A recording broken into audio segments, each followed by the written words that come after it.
Be happy with what you got. Because the owners of this country don't want that.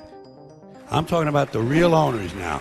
The real owners, the big wealthy business interests that control things and make all the important decisions. Forget the politicians. The politicians are put there to give you the idea that you have freedom of choice. You don't. You have no choice. You have owners. They own you. They own everything. They own all the important land. They own and control the corporations. They've long since bought and paid for the Senate, the Congress, the state houses, the city halls. They got the judges in their back pockets. And they own all the big media companies, so they control just about all of the news and information you get to hear. They spend billions of dollars every year lobbying to get what they want. Well, we know what they want. They want more for themselves and less for everybody else. But I'll tell you what they don't want. They don't want a population of citizens capable of critical thinking. They don't want well-informed, well-educated people capable of critical thinking. They're not interested in that. That doesn't help them. That's against their interest. You know what they want? They want obedient workers. Obedient workers. People who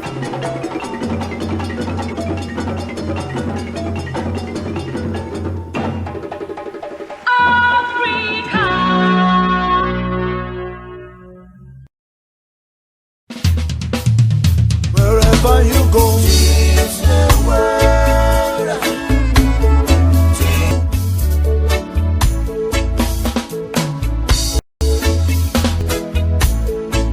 Wherever you go,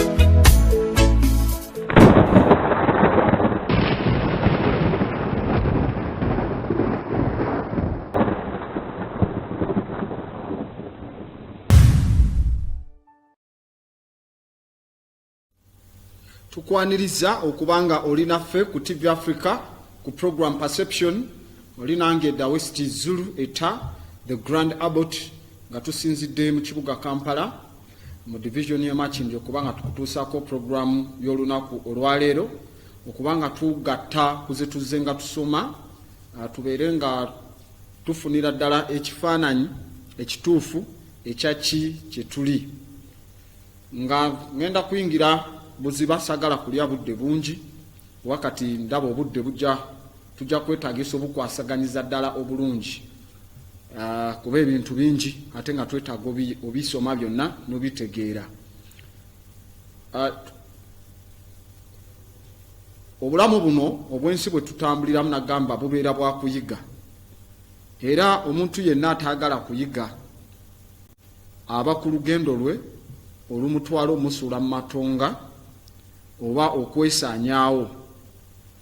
Era nze bwe mba ntambula n'abantu babiri nkiteeka mu nkola nti abantu abo babiri bonna abentambula nabo buli omu abeera nga musomesa eri nze.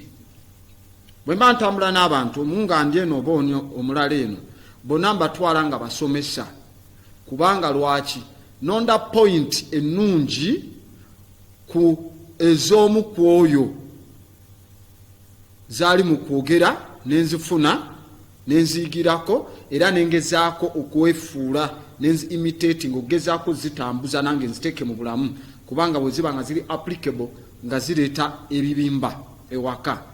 Kati ate ku muntu omulala kubamba na babiri owa point ennungi nzijjako nengezaako nange zifuuka nenziyigirako. Then omulala avaako point enkyamu oba ze tuyita bad points ku mulala nvaayo nentandika okuzikolektinga munze mwennyini munda.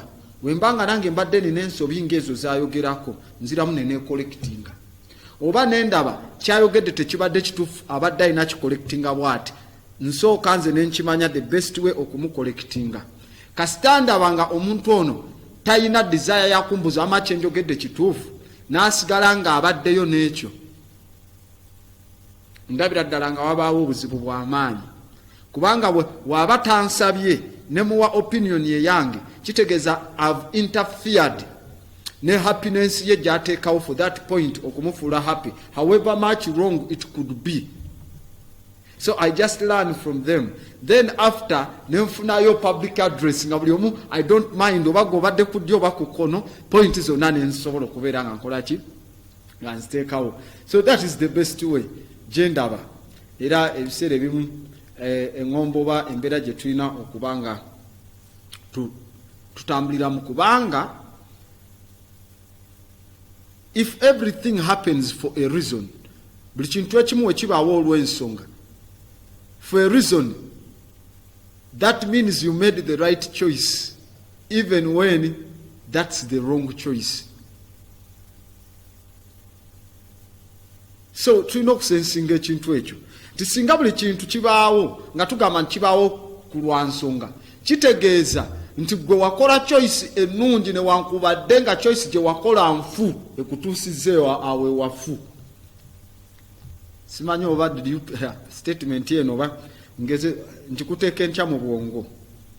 Bwe mba ntambula n'abantu babiri naggambye bonna mbafuula basomesa, ayogera ebirungi ne muyigirako ebirungi nenegezaako okuwefuula ebyo ebirungi kubanga mbiteeka mu bwongo bwange, then kasita mbiteeka mu bwongo bwange kitegeeza that is my opinion gye njagala otambulirako kuva kwoli. I also admire to the full capacity. Kati ne mpulira ayogera ate ebitajja, the bad choices and ideas, nazo nziyigirako ne ngamba nze sobola kukola idea yoyo, kati ne ntandika okukola collection munze mwennyini ne manya bw'okola ng'ekyo kubanga by this time ye ali mu kidecidinga okusinziira ku conscious ye, naye nze sinza ali mu kidecidinga. Ekitegeeza nze I get the medicine before kuba oli tasoose kuthinkinga twice, I get it out of anger oba waliwo ekimusikiriza, naye nze I'm not concerned about his points, so mba ndi ku neutral ground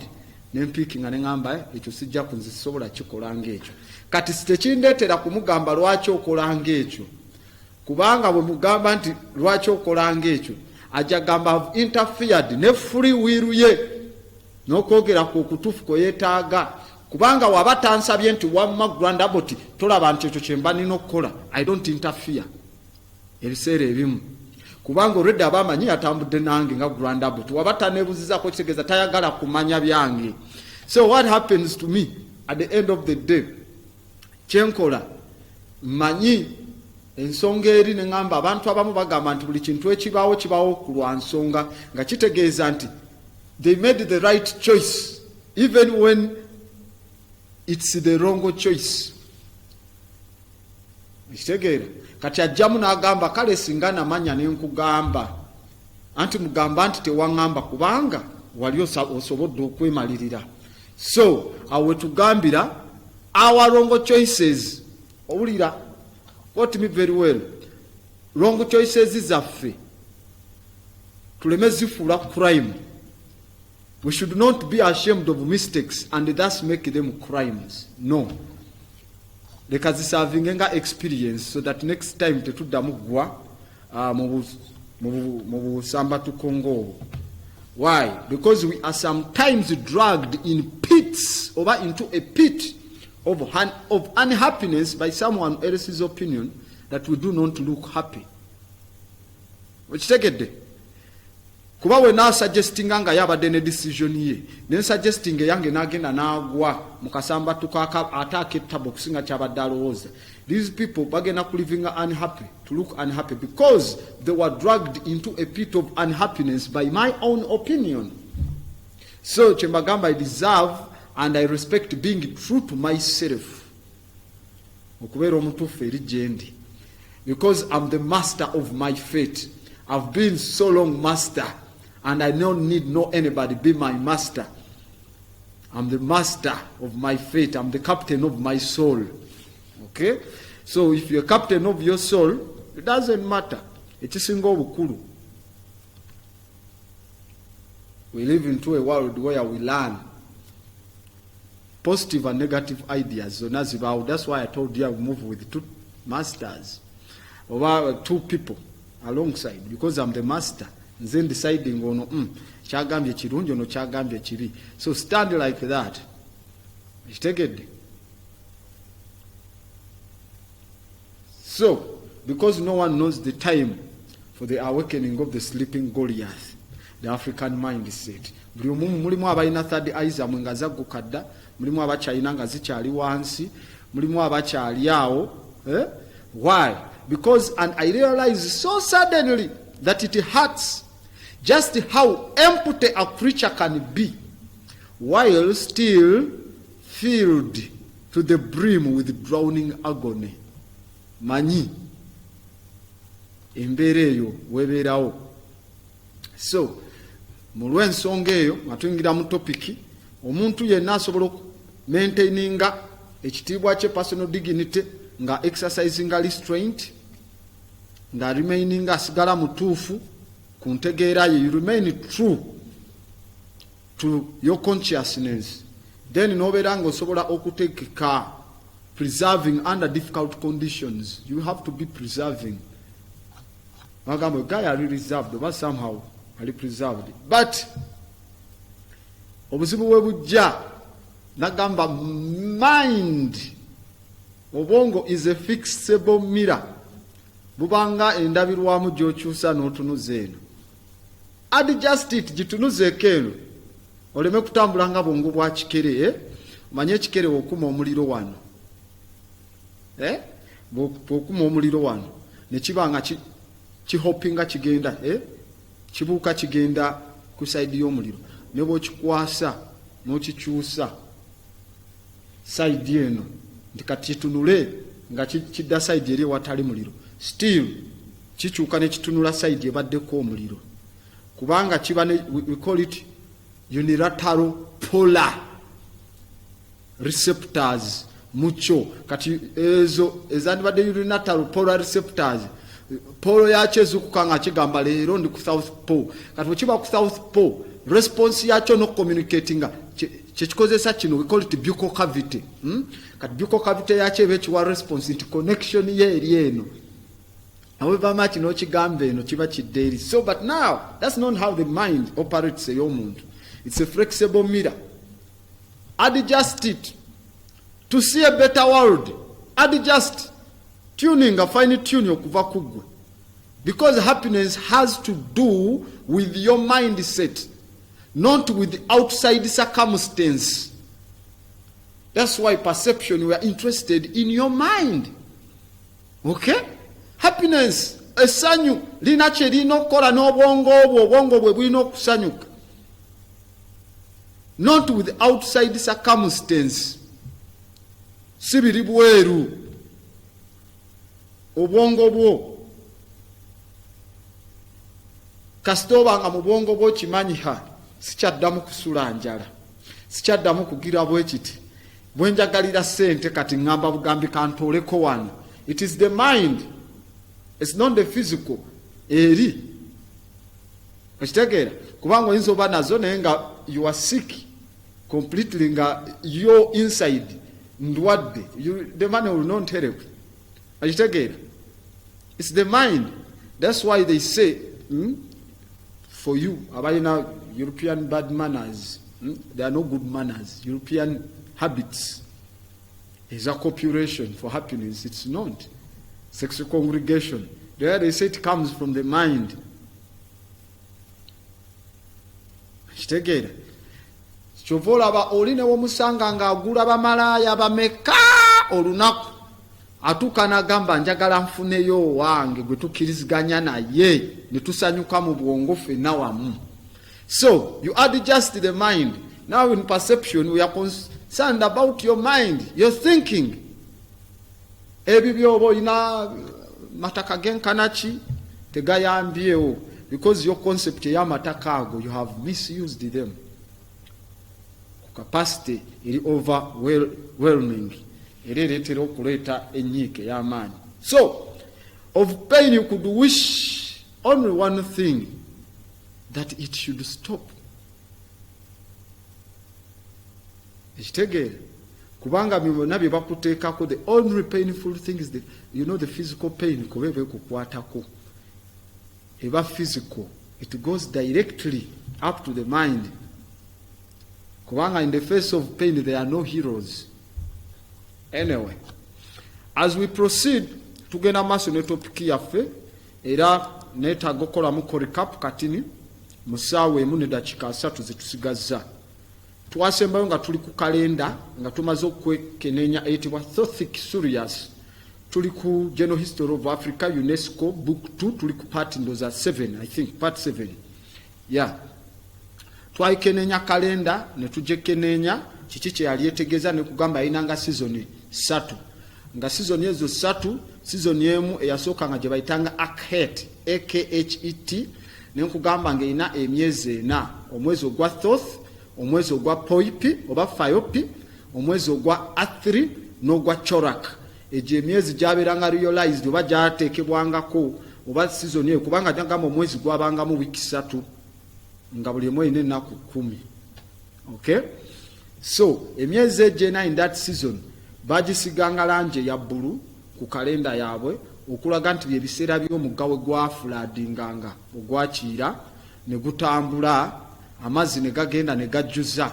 ettaka eribadde likunguddwamu eribadde dry oba eribadde nga ebimera binyunyunseemu nnyo amazzi olwa evaporation oba evapotranspiration okujja ettaka munda ne lyambuka nga liyita mu bikoola nga birespondinga ne stimuli oba ewamu n'ekitangaala phototropism okay then ne twekenneenya nti kasita tumala okungula olumala okungula ettaka lyonna tuleka nga ennimiro ziri brown plant cover kyetwandise vegetation ebikka ku ttaka ebikka ku ttaka nga ebimera ebirimiddwa green cover yonna tuba tugijjeeko tukungudde ebijanjalo tukudde tututte waka kuba kitegeeza ettaka tuba tulirese liriki beya kati nga n'amazzi agalivaamu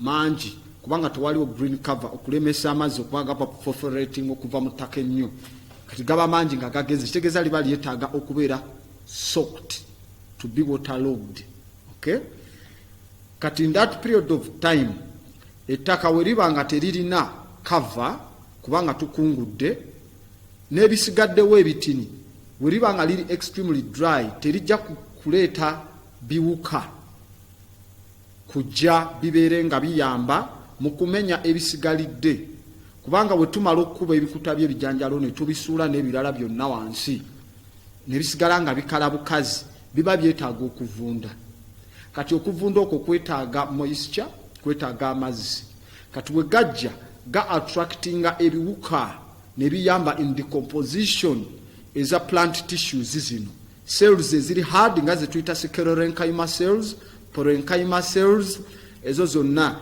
ewamu ne xylem eba wakati mu miti egyo oba mirandira egyo egimu to break it down ebeere nga efuuka decomposable okuforminga kye tuyita humus omujjo ova black soil but byonna byetaagako what we call a catalyst ekirungo ekisobola okubifuula nga bigonda tuba twetaaga H2O oba HO2 hydrogen no oxygen molecules that is water kati it comes ne dissolving ettaka lino n'ebisigaddewo ng'ebiri dry ne bitandika okubeera wet that means ettaka lifuna humus lyongera okugonda gye season esooka eya Akhet kati tugenda ku season eddako eyayitibwanga eya Pereth oba ojjukira twagiraba bagisiga langi ya kiragala kubanga yeyo season enaye ey'emyezi 4 omuli omwezi ogwa Tayib agwe guba ogwokutaano ne mubaamu ogw'omukaaga oguyitibwa Mechir MECHIR ne mubaamu ogwa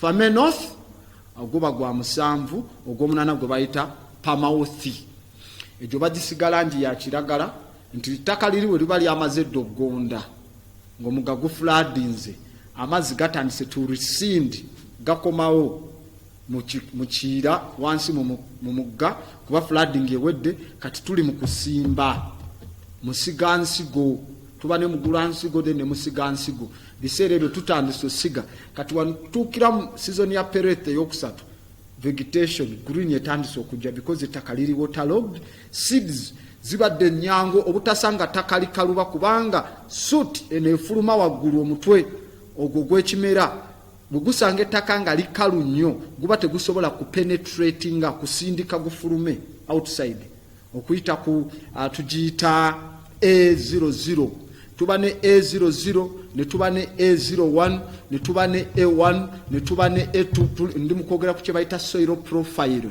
zaagala obule soil profile nagamba obongo obunafu just don't ate tosinika businisi bannange no not down wandika soil profile tuba tubalettaka okuvanga weriva kule yezisooka okudda okukirira wansi okutuuka mu wansi gye tuyita the mantle oba kowa okay kati nti ettaka lya waggulu eriba likaluba nga terifunye kiri ekiguddeko ne kivunda ekimera ekivunze kikutuse kuba twawo gyeko da products zaffe oba ensigo kati ne kisigaddewo kyekirina okuvunda kitukolere eyitibwa A00 then nekikola ne A01 top cover ebanga ebiseewo okuli humus kati ettaka eryo liba ligonda nti ne obuwuka microorganisms endala ziba zasobodde dda kati nga eno gye tuyita the glowworm glowworm mugimanyi kana akawuka ketuyitanga emunnyenya kakekiro kaba katuyambye nako okufikisinga nitrogen mu ttaka then bwebuwuka obwo bwe buba mu ttaka bu influencinga connection yandibadde ya lightening ekimyanso kya laddu ekimyanso ekyo bw'olaba laddu ng'emyansiza omanya wemyansiza nitrogen yeyingidde bwe tuba tusomye gye tuyita nitrogen cycle so fixation ya nitrogen ebegize kubanga esooka negira mu nkuba then nejja ne mu lightening then ne microorganisms zino kitegeeza nitrogen fixing bacteria eri steady egenda kulinda okuwa ekiriisa ekyetaaga. I'm showing you the ancient African calendar nga bwe baali basajja abagezi nnyo balina irimu engeri gye bagitegeeramu engeri gy'operating okay so after nga bategedde nti kati green yalina okubaawo kubanga ettaka ligonze n'obuwuka buno obuyamba okuyitamu because nagambye ekifuladdingisa biri bye twasudde as bye twandikoze nga marraches bitandise okugonda kati obuwuka buno we bujja to feed on them okay we bijja okufeedingako so kitegeeza ensiriŋŋanyi okay kyobola obikula bwe mwagize nga mwabikiridde oba mwayaliridde olusuku mwakoze mulching ojjako bye mwabise ng'essubi livunze osangawo ensiriŋŋanyi obuwuka n'obulala wansi ekibuleeta to break down bino decomposing then n'okuteekamu emiwaatwa mu makubo mu ttaka so that amazzi gasobola oyingira obulungi n'okuligonza nti singa ensigo eba efumita eveeyo mangu ereme kusanga kikaluba efiireyo mu ki. That's why they had the green part of it. Kati green wajja ate n'alikuuma nga ayanjadde ebikoola nekuba nga ettaka omusana tegulyokya nnyo ng'amazzi agava mu ttaka ekimera kye kipimira ne gavaamu through evapotranspiration. Are we fine? Kati season neetuuka nga biraba ebikoola tugenda mu season eyeteetaaga kuta nnyo mazzi ne bitandika okubulginga ne we get some seasons of winnowing ne walala ebikoola ne bitandika to fall off okuva ku bimera bino okureducinga kirwaki biba biggwa to reduce okendeza amazzi agafuluma nga gayita mu kimera then n'ekikoola okugwa wansi okubikka ettaka lireme kuba directly exposed ku musana so that liteekewo nga akapapula kalinakyo moisture asigale mu ttaka then kireetere bino okubanga bitandika okuripeninga n'okwengera so that tugende mu kukungula mu season eyitibwa eya shemu eyabangamu omwezi ogw'omwenda ogwa pachon ne mubaamu ogw'ekkumi oguyitibwa pine ne mubaamu ogw'ekkumi n'ogumu oguyitibwa epiphi EPIPHE ne mubaamu ne mesori bwe gw'ekkumi n'ebiri MESERE. That was the calendar. Ndoza we twakoma ku lunaku olwokutaano era wano twali oba olunaku olwawangu. So we tuddayo, let's go still to the topic and then we go to the book directly. I've explained the calendar as a recap so that people can understand what we are covering. Now in part 7 on general history, atandise obupya programu eno. I wish tokuba simu kubuuza okujjako ng'obuuza obutambi mbujjawa naye wetuba tukulese just kola network gononya labe ekyo ekigambo general history of Africa UNESCO go mu kifo ky'okubeera ku social amnesia gye mukola social media, go read, research, recite and set questions. Kozesa 3RQ method ojja kutuyamba. Saagala kuddamu bwamaddamu onzijukize ku biri, don't take me off topic. Sikyalina budde bwakudda mabega, obudde tulina bungi, era obadde osuubirayo nga mulina ebibuuzo ebyo gye mubeereyo nga musibye ne musiba ssente ne mukuba ebyo mubinkubire nga mu nnaku endala. Don't waste our time on air. Wama wano tusibye ssente zaffe, wama njagala kuzaako eri mabega. No. It's not gonna happen now anymore, mu perception. So when we go to the book, batugambye mu kitabo, okay, that's what I was explaining about. Badde njogera ku season ezo zetwayongeddeko ogwa Akahet, we balabanga the beginning of the flooding, we wali blue, we gwa waggulu. Green ne tugenda mu Peret, kubanga nti tulabye the river waters ga rising a little, nga covering a land eriri dried up mu torrid summer, kubanga shemu yeeno ebiseera ebya nga ettaka likaze, ebimera bikaze, tulina kubijjamu bujja liri dry, lyetaaga to be water soaked oba logged mu Akahet season. Kati tugamba nti about 4 months fields zafuukanga saturated n'amazzi, nga zingiramu amazzi, water saturation eyongera mu season ya Akahet. Season eyaddako ettaka neri imaginga neriva mu mataba, amazzi ne gatandika nga gakendedde, neribeera nga good for sowing, kyovola aliri mu green gwe mwezi gwa Peret. Ne tugamba eno season eya Peret, kitegeeza Peret mu ancient African modern nature kitegeeza coming out oba growth. Akahet yetegeeza inundation, Peret growth oba okuvaayo, Shehem ge makungula oba kitegeeza harvest. Era mu Peret nga ensigo zifulumyeyo, ekigambo ekitaliko ettamu ekivaayo ne kitegeeza okuvaayo, ettaka nga liva mu mazzi ewamu n'okuvaayo kw'ensigo nga ziva mu ttaka. Okitegedde? The flood is going away, green, blue against amazzi gazzeeyo, the Nile amazzi has rescinded, gakendedde gazzeeyo wansi. Then n'ensigo ezibadde zisimbibwa at the end zitandise okuvaayo mu ttaka. Water is coming out, seeds are coming out for vegetation. Let's scroll. Nebagamba once on the second paper, on the second page. Nebagamba, okay, let's go to the next paper. Nebagamba nti oluvannyuma lw'okusiga there, oluvannyuma lw'okusiga nga kumaze okuggwa, omulimi yalindanga ensigo nevaayo, oluvannyuma ensigo ne zitandika okwengera. Kati mu season eyokusatu era nga final season eyo eyitiddwa eya Shemu, eyo abasajja bano bakungulanga ne basitowalinga oba ne batereka bye bakungudde. Oluvannyuma lw'ekyo balinanga kulinda paka amataba amapya we gajja, era beetegeke babeere nga bategeka ennimiro zaabwe paka we ganaatuuka for arrival. Mutemya amagundi, mulinze nti amazzi we gatuukamu gagenda kuvunza buvunza, nga bono agamba leka tuteme amavuunike tugalinde gawule. Era ebiseera ebyo byandibadde ebya dry nebiki bino manyuwa biki mutekeramu ne bisooka biwula olwakasana, amataba we gajjiramu gasanga budecomposinga. Ne bagamba nti yeno ye season eya Shemu, era nga kisoboka okuba nti yalinga ya waggulu nnyo, era nga bagirindiriranga kubanga yaleeteranga okutegeka season endala ezigenda okuddako, era nga kaseera akasinga kyekyabaleeteranga okubanga bamativu ne kalenda eno. Jukira when we speak about gwatandise ojja kulaba ekigambo Egyptian olowooze twogera ku buno obuwalabu obuli wano. Kyenkugambye don't bother, buuza akuli okumpi, okay?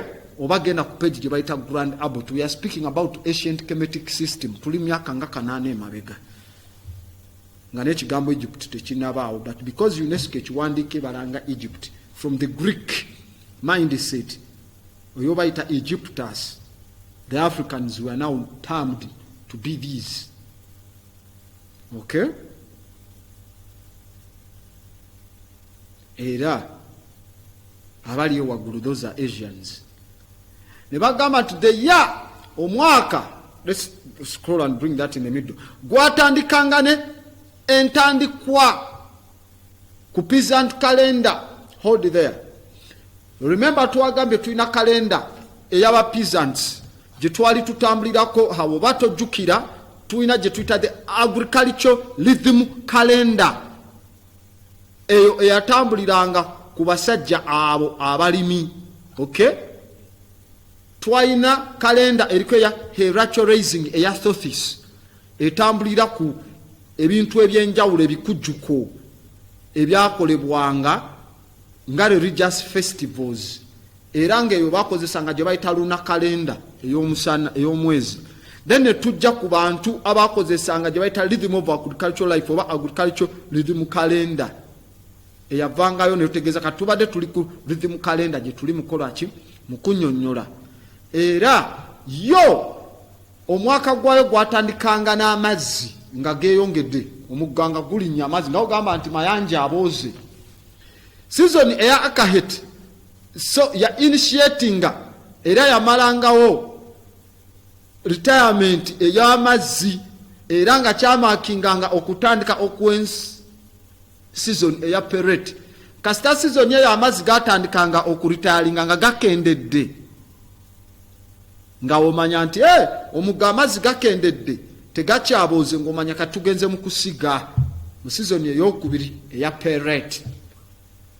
Okay, ne bagamba mu nsonga eyo, this in turn kyabunzikanga oluvannyuma ate nayo season eya Peret yaggwanga balabye nga ensigo zengedde, ebijanjaalo byengedde, kawunti kiteredde, era kasita bamanyanga nti grain zimaze okwengera ensigo era nga byetegefu okufuna najjolo tubeere nga tukola kitukungula, kitegeeza kyekyatandikanga season eya Shemu.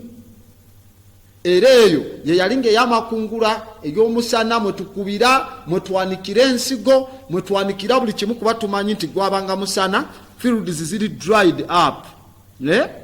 Tutemme byonna ebisigadde, tulinde ebiwole bye tumaze okungula tubisuulemu bikale, so that amazzi we gajjira moisture nayingira, obuwuka buli bugenda sanga ekintu nga kyakala bulungi, kati kiba kiyitibwamu mangu amazzi, fiber ziba zitamangu n'amazzi, obuwuka ne buzimenyamenya to bring humus. Okay, so season eno yakomenkerezanga ne new rise ey'omuggo gwakiira. So that is, bring that image down there. So yeyo season eya sickle. So yetuli mu kwekenneenya. Okay, bring it in the center. So kulaga nti now, hold there, it was harvest. Nga bali ready okwata najjolo, that's a man akutte najjolo, you see his beard, bulungi nnyo, ayambadde kilt, yesibye kilt, n'ekigambo kyagala fenna n'obukete. Towulira, yesibye akakete, kilt, bano ze baavaayo ne basobola okuba nga babba. Bazitanga shenejed. So, in ancient Medu nature, musajja akutte najjolo, ali mu kusala muwemba, ngano, biki byonna, n'omukyala eno n'ekisero akuŋŋaanya, ali mu kuyimbirako ebigambo, you see, okuva ku mukyala wano, ono ali emabega, okay? Musajja asala omukyala ng'ateeka mu kibbo mu kisero okukuŋŋaanya, ayimbirako ebigambo ebiraga amakungula. Ebigambo ebyo byetegereza waggulu, ekigambo akasooka nga tekali muziri column ez'ebigambo ebyo mwe babiteeka oba ze twandise paragraph. Ekisooka mu maaso ge ke kaakooya kama art ak'okwesiga amazima gonna wamu, truth, justice, order, balance, harmony, reciprocity, righteousness ne order. Ezo zonna principle musanvu. Kati then ne wabaawo ne receptor, omukono oba omuggo gw'okwekwatako. Ekitegeera ogwo nga bw'ovaayo noga nti omuggo gugoloddwa, ebintu byammwe we bifa ngamba Mukama atukubye omuggo ne bifa. So that is the scepter gye boogerako nti nawe gugoloddwa, it is straight, buli kintu kyonna kivuddeyo nga we basuubira. Okay, kati kolomu esooka eyo wogyekenneenya waggulu eri mukolomu esooka kiringa ekibbo, kitegeeza ensako yange tejja kubulwamu byakulya.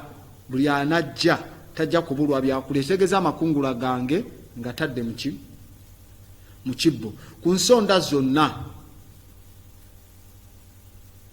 Era nga ku nsonda zonna bw'otunuulira eri Amudali Square eya 90 degrees wakati, ku nsonda zonna oli wajja eno waba avuddewo tajja kubulwa kyakulya, kubanga ekibbo kyange ekyolaba waggulu kye kitudde waggulu. Buli muntu ajja muwe ekyokulya. Okitegeera? Then masekati, olaba masekati awo ku kolomo esooka mulimu zandibadde nga bw'otunuulira empagi eyimiridde eno n'endala eyimiridde eri. Masekati mulimu ze wandiise nga obuntu obubiri.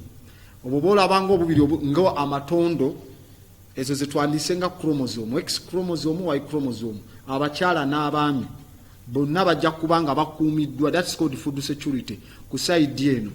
Then bwe banaba bakuumiddwa wansi, ekyo kyolaba ekibeebaseeko wansi kyekyanditegedde nga okuba nga tebajja genda nga bakalu. Kati ekyo kye bakubye ekitegeezaawo sometimes woba ogenda toli mukalu kitegeeza ekyoto kijja bakikumiddwa kojja okulya, then olubuto terujja genda nga lukalu. That's why kibula abagikubye nga yeetoolodde wakati nga eya ark eraga wombu munda. Then etudda ku kolomu eddako, abaana bajja kweyagala, wajja kubaawo okuba ekitiibwa abazadde, then mujja kubaamu judgment ey'obwenkanya. Okitegeera? Judgment ey'obwenkanya abaana bwe banaaba n'emmere temujja kubaamu ate bajja kuba na mululu kugenda kuyiga bisolo. That's why you see animals like a giraffe there wansi ne to attack other people's civilizations. Tovolaba omukira gwayo gusala wakati muyandibadde kolomu, kubanga ogenze kuyiga ogenda kwonoona ebyabalala bye bakola in there. Okay, nekuddako ne pretender zonna zina kye zitegeeza midume kyoyo, naye obudde tetujja kuba nabo bonna kubumalayo. So let's scroll down. Wagamba so it's kyafangayo katini nnyo eri omulimi ti season emu eyinza okuba empanvu kusinga ku ndala. Ekyasinganga okufaayo eriye kwetegeka ku mulimo gwe okusinziira ku season ez'essatu. Era mu kaseera ako era n'okulwa ensonga eyo bano abasajja bakwasaganyanga amataba g'omugga gwa Kiira ewamu n'ebintu ebyagwangawo ebyenjawulo mu biseera omusana we gwayitanga ne gukwataganya n'emunyenye eza solstice. Tuyinza okwebuuza kaseera ki era na lwa nsonga ki bantu bano abaddugavu, the ancient Kemetians, wano bayise Egyptians, bwe balinkinganga amataba g'omuggo gwa Kiira bwe gwabangayo ewamu ku saidi ey'omusana nga gumaze okuba nga gusinkanyira n'emunyenye eza solstice, kyabangayo ddi. Let's scroll down on the next page tulabe. Bagamba kino kiyinza okuba ekizibu okuditamininga, UNESCO egendo kibalamu nga kijinza okuba ekizibu okumanya ddi. Ne bagambe watali kwerumugunya enkwasaganya eyo yalinga results ez'ebintu bino, oba okuddinganangamu okw'okwekenneenya waggulu ewamu n'enzikirizanga ezaaliwo mu biseera ebyo. Ne bagamba emunyenye eya solstice oba Sirius kat nga tugimanyi ennaku zino, the Africans call this solstice, nga batonda zodiac cycle, tujja ziraba mu maaso eyo olabe ekibalo eky'amaanyi. Mu Spident eyandibadde yaba Misiri ku nsonga emu era yavangayo oba gye twandise nga Spident yandibadde nga ngenda kunnyonnyola ntya. Anyway, let's be easy, tugende mpola. Mu kwekenneenya kwabwe okw'obuwengula eyandibadde nga ensongezo, emunyenye eyandibadde nga emu nga y'ensongezo, yatwalibwanga nga Isis, goddess owa fertility, obugimu. Kyova olaba tugiyita Mother Earth. Mw'osimba ensigo ne zidda, omusajja tebakusimbamu nsigo ne zidda. omukazi tasobola kuwa jjirye n'olyeteekamu munda n'olizaala, nothing. So that's why we say in the beginning it was the black woman. Okay? Era twalibwanga goddess of fertility and love. Era nga kigambibwa amaziga ge galowoozebwanga okubanga ge gasalawo omugga okubanga gukola ki nga gufulaadinga kati gye tuyitanga enkuba. Katukyali bato batugamba Katonda afuse omusulo paka we twalinnya ku nnyonyi mubeeri waggulu ng'ebire mubiresse wansi, n'embaazi wansi, cumulo n'embaazi wansi, stratus wansi, Cyrus wansi, ebyo byonna ebire.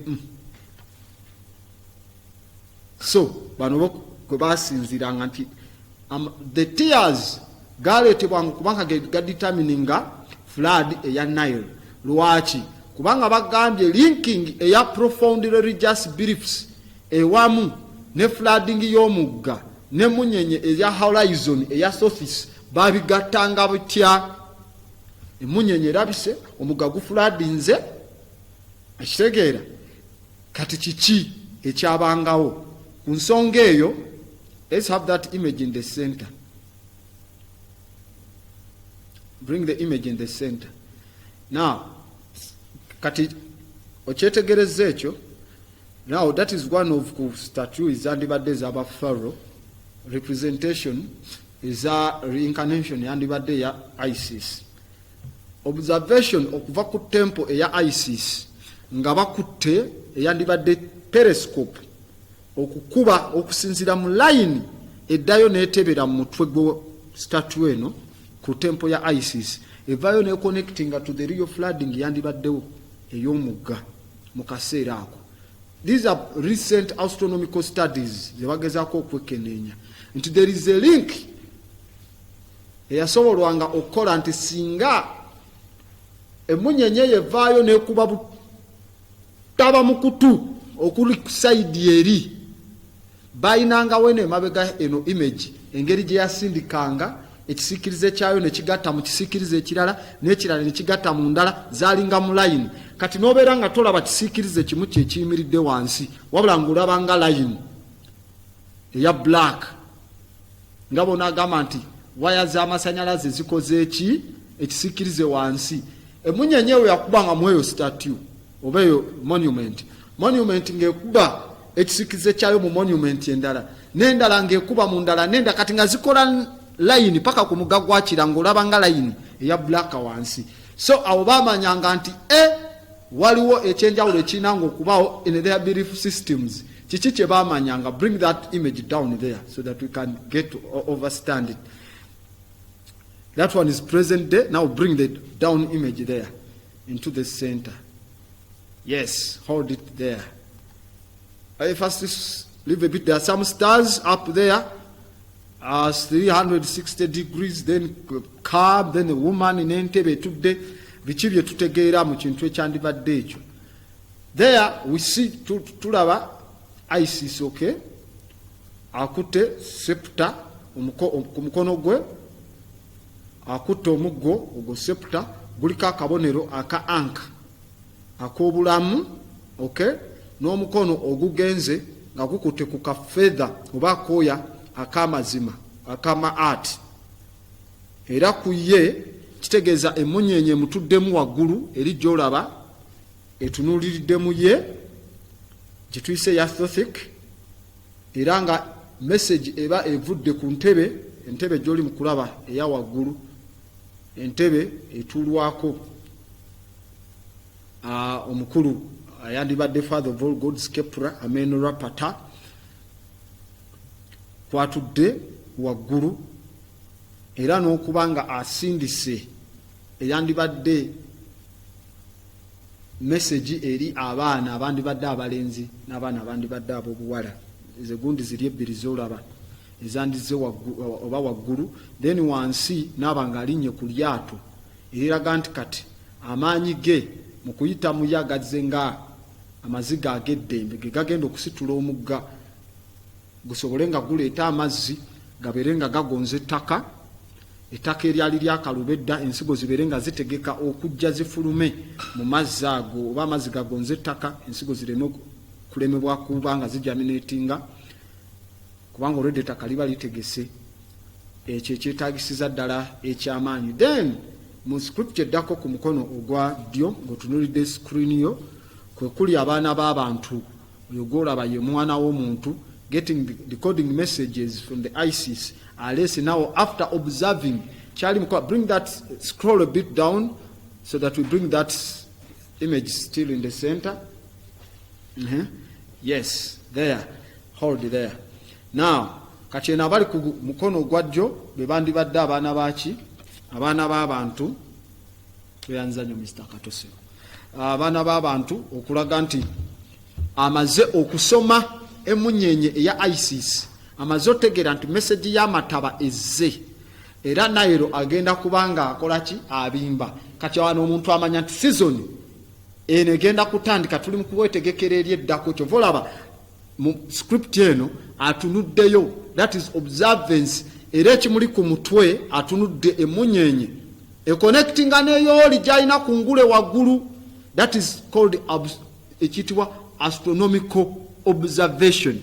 Ekitegeeza abasajja bano baali bamanyi okusoma emunyenye okuzekenenya oziraba engeri gye zisobola okubanga zifaanana. Now that script eyinza okumesinga up ugambe ng'eyagala kufaanana abazungu. No, when the whites came batandika okupaintinga langi ezo zisobole okubanga zaagala okufuuka blue to become white, and secondly bwe zaalinga in their darkest colors tebasobolanga kwekenenya script etegeeza ki bulungi gisoma gitegeera obulungi because of color blindness. Not even color blindness. Observations zaabwe nga ziri somehow a bit lame. But the script is all about African folks n'okwekenenya omugo gw'ekiira. Because there is no Roman, tewaliyo Visigoth, tewaliyo Viking, abo batabani ba Ragnarok, Lothbrok, Babyonian inside. They are not going to come mumuga gwachira bekeneye to plant season nga tebabeera Africa.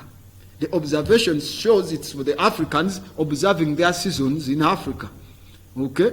It's not some Nordic tribes as far as away the barbarians of Norway. No, nothing. Ancient African script, okay? So when we scroll down, we took kawansi. Nagamba ebintu ebyo byonna birina kye bitegeeza naye gobiraba obulabi oyinza kujja n'otunula n'ogaba baali bakuba buki naye ago magezi agakyasinza okuba ag'enjawulo ennyo era gatwalidde abasajja obudde emyaka n'ebisibo okwekenneenya Afirika bano bakikola batya ne bagamba perhaps wano tulina reflection tuli mu kwekenneenya ng'endabirwamu eyenzikiriza ezedda ezikwasaganya ne appearance oba okulabika okwemunyenye ewamu n'okuzuukira okw'amazzi rays of waters nga amazzi ga raisinga nga tulabe mu script ewaggulu ne bagamba newakiba kitya ku nsonga zaabwe okwasaganya entandikwa y'amataba g'omuga gwakiira ewamu n'olunaku olusooka mu mwaka omupya nga bataddeko n'ebibeera mu bwengula astronomical phenomenons ebiriwo mu bintu bodies eziri mu galaxy oba Milky Way ebiri mu bwengula munyenye. Abasajja bano Abamisiri Abafirika bedda batuwa n'emitendera egy'okuteekawo mu butuufu okwekenneenya ku nkola yaabwe eraga nti bayina ebyafaayo ebiwanvu edda reference points to their long history. Kubanga lwaki bagambye long history emunyenye ey'okuddamu n'etunula mu muganga gufuladinze ebifaananyi byonna ne byetunulira mu layini emu ne bikola omusittale nga tolaba kino na kino kikomye wano kiri kitandise olanga olaba byonna bikoze layini emu. Kyatwalanga emyaka egigendera ddala mu 1000 plus tujja gyetegereza lwaki nga kitegeeze babanga babiwandika ku bisenge etegeeza bakibalanga olwo bali mukola kalenda tujja kukola gye bayita zodiac cycle ebyafaayo byabwe biwanvu ne bagamba bwe tutunuulira ku musittale ogwo ogutambula nga tuyise ku Memphis, center of the world, ku gentle beginning ey'amataba gasobolanga okubaawo mu masekkati g'omwezi ogwa Kasambula, ogw'omusanvu, middle of July. Observation, bring scroll. Let's scroll. Nebagamba observation over a few years. Okwekenneenya, hold there. Okwekenneenya okuyita mu myaka egimu emitini kirabika okubanga kwavangayo ne kulaga abasajja bano nti ku ntandikwa y'amataba kyabeerangawo buli luvannyuma lw'ennaku 365. Good calculation. Kasita bekenneenyanga kubanga flooding yabangawo mu July kumpi. Ne babala nti buli we wakomangawo omuggo ne guttamu okubanga gufuladinga nga guleeta amataba agatatanga bantu wabula gagendanga ne gagonza ettaka to saturate the water oba the soil. Kyamalanga ennaku 365 ne bamanya that is a complete year. Oluba ne bazigatta ne tujjukira balina 360 tuletamu eri concept ya ICC Gebu Sereni atasoma story eyo nga toliko wano tomanyi story eya immaculate conception olaika togimanyi kati ndina abamanyi oba wasanga tamu yagenda gula notice funa abalala notice endala kubo tukyata kyadda mabega sikyalina budde obwo kati oba ekibiina okivaamu. It's better you remain in your state of not knowing. Omulimu agamba ye newe tumanya kinaatuyamba ki, just don't bother wekiba tekina kye kikuyamba leka abayambibwa babeereko bo. Ne bagamba oluva ku erwo badividingangamu omwaka gwabwe mu season 3 mu mwaka ogwa emyezi 12 ogw'ennaku 3 buli gumu. Okay? Ne bagamba oluvannyuma ne ba assigninga emyezi 4 buli seasoni. Tuli mu kwogera kalenda ekolebwa etya. Leave alone this Gregorian calendar. They have been updated from the African calendar. We saw how the Julian calendar yali falling out of sync with the help of the Egyptian astronomer. They were electrifying the Julian calendar. Julian calendar mu 12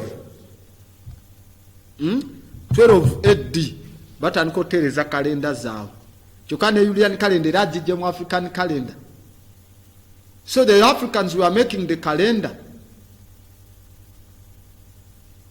Naye ekisinga okwebuzibwa Abafirika bonna ku kalenda gye baayiiya bwe babaleetera Gregorian calendar kizibu nnyo okusanga nga bamappingako ennaku ezaabwe okuggyako ezaabaweebwa. Hold there. Ennaku ezaabaweebwa tekako Christmas, tekako Easter, wano tusuubira Idi, tekaka tujja kusalawo Heroes Day, tujja kusalawo heroes according to who, tujja tekawo Women's Day International bakube vudde eri mu USA Manhattan newa tutekeko Labor Day lwakubanga abekalakasi bavudde eri bakoyokola mu Scandinavian prairies nayo tutulete from Canada to we observe days ezitakyali zaffe wabula we are programmed to observe eziri on a calendar that we created. Ne bagamba by adding nga bagattako ennaku 5 endala mu Egyptian oba mu Medunature 5 eyitibwa Hero Renepet oba gyayita the 5 over okuyitibwako okw'ettaano nga bakugasseeko ku mwaka nti bano Abagreek kye bayitanga epagomenesi Menes liva mu linnya lya Pharaoh eyakola gye tuyita the Great Unification. Pharaoh Menes mu mwaka gwa 3100 BCE. Pharaoh Menes. So twasomako Quandra Gremisa. Do you remember Quandra Gremisa? Natusoma Tramuzi syndrome. Sejjukira oba okyajjukira. Natusoma Cadmus. oba Candlemas oba tewasoma Tamu syndrome osigadde ebigambo oyinza obutabitegeera. So bascribe abagezi ba obtaininga ennaku oba omwaka ogw'ennaku 365 kuziri ennaku 5 ezagattibwako ani ezagattibwako Gebu ng'amaze okukubibwa Seren, kuba Seren yali atisse Nuuti Katonda mukazi wa Katonda Ra olubuto. Ra n'amugamba tojja luzaala. Kati Nuuti aswadde bawe gwe yayenzeko Katonda we munyenye Seren amusitula mutwale wa Gebu. Katonda Gebu yabanga n'ennaku 5 Katonda omwezi zakolerako buli mwezi. 5 nga yaba operational. We batuukayo Gebu omwezi agamba Seren tulina okuzanya omweso onkuba emyeso 5 ennaku zange 5 njaziku omukyala wo mwajjo zaalira nga ratategedde naye buli mwezi omukazi wo ajanga kumpa saddaaka mu musaayi gutalina nkizo gwatafiirwa. We call it menstrual blood kubanga ogwo teguba musaayi tegulina blood group tegulina ki.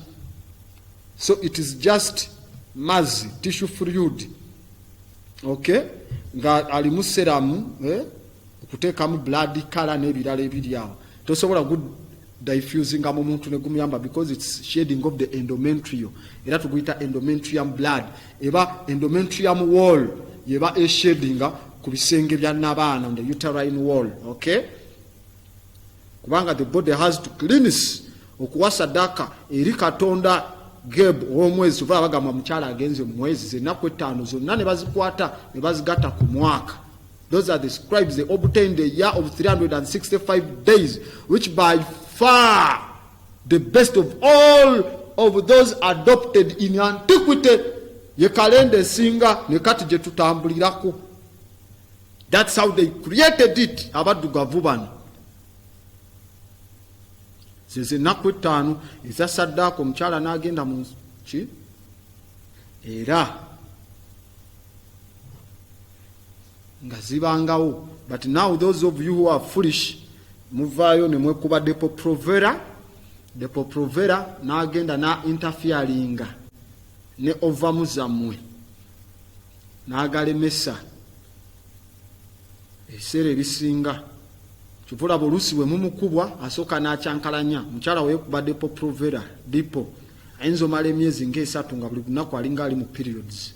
Mubimanyi byenjogera nammwe mubalina abakyala ng'agyekubiza empiso emyezi 4 tokombako gamba nedda ssebo nedda empiso zibaleeta ne bakyuka embeera buli kaseera yeewulira ng'ali kati oluvannyuma nti agema mwana buzibu bw'amaanyi. So ne bagamba however although very good newankubadde nungi omwaka ogwo tegwali nga gwa nnaku 365. Bring that statement in the center. That year was not 365 days, but mu nnaku 365 ne bateekako akalaga waggulu kavi oluusi nga kubulako essaawa ekitegedde nga tezijjudde actually essaawa nga tezijjudde bulungi oba ne gusukkulumako katini essaawa. Ne bagamba every 4 years buli luvannyuma lwa myaka 4 our officials abasajja bano officials omwaka gwabwe Egyptian official ya gwalaginga ng'olunaku lumu emabega okusinza ku astronomical ya nga omwaka gulina okutambula nga sengendo zeetoolodde omusana okola kye tuyita orbit enamba. Buli luvannyuma lwa myaka 4 wasigalangayo olunaku lumu. Anti kati wano wenjagala musomere lwaki tuba ne February ayina ennaku 28 olulala ne lwaki ayina ennaku 29. This is how the Egyptians we bakireeta wano tetuli mu kwekenneenya bulijjo kiraba kalendayo tosobola nakibuza muntu mulala obuzabuza leero February ajja kuba wa myezi wanaku meka wanaku 28 bajja tusasula mangu tomanyi lwaki. You are sunk into ignorance. So gwalaginga nge mabega omwaka gumu kubanga zabanga naku 3 nkaaga munya ne kwota kubanga obudde bugenda busuulibwawo. After 4 years ogenda okwesanga nga wano gubulako olunaku ne tubala 28 29 ne tubala 20 wewatyo. And it was only kyavangayo oluvannyuma lw'emyaka 1460 after 1460 years kyebagambye nti abasajja balina history omuwanvu. Oluvannyuma lw'emyaka 1460 bwe byatuukanga nga olunaku olusooka kweno kalenda esuula ennaku esuula buli luvannyuma lw'emyaka 4 nene egenda 365 buli luvannyuma lw'emyaka 1460 emyaka besanganga nga kalenda zonna tezikiriziganya mwaka mulamba. Eno erina omwaka mulamba gwonna ku 365 neno tezikiriziganya kubanga buli luvannyuma lwa myaka 4 wabangawo olunaku olugwa. Every after 4 years ng'olunaku lumu lusigala. 4 years olunaku lumu. Oluvannyuma lwa 8 years ennaku 2. Okitegeera? Oluvannyuma lwa 16 years ennaku 4. Wewatyo kati oluvannyuma lw'emyaka 1460 omwaka mulamba nga tezikwatagana nga kitegeeza the first day ku kalenda ennaku 365 n'ennaku 364 tezenkana zonna tezikiriziganya mwaka. Ekitegeeza the first day ku luno kweno kalenda yabeeranga ne first day eyo gye bayitanga the zodiac period oba gye bayita the zodiac cycle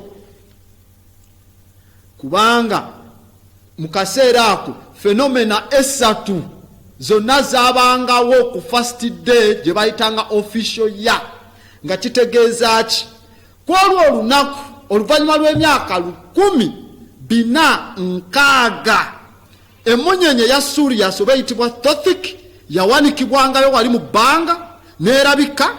Kwolwo lwennyini olunaku amataba ne gatandikirawo aga omugo gwakiira.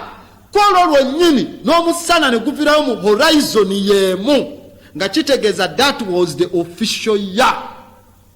Zonna kalenda we zigamba lwe lunaku olusookedde ddala officially mu mwaka ogutasuddeemu luvannyuma lw'emyaka 1460. Ani alina likodi ezo mummwe eyo olina jjajjawo gojjukira emabega emyaka 7. Bano abasajja Abafirika baabalanga emyaka 1460 ne bamanya ekitegeeza waliwo family eri dedicated okubala era tugenda kulaba lwaki ekyo ekibalo kiri kyabalibwa. Africans be babala ne bagamba this gradual lag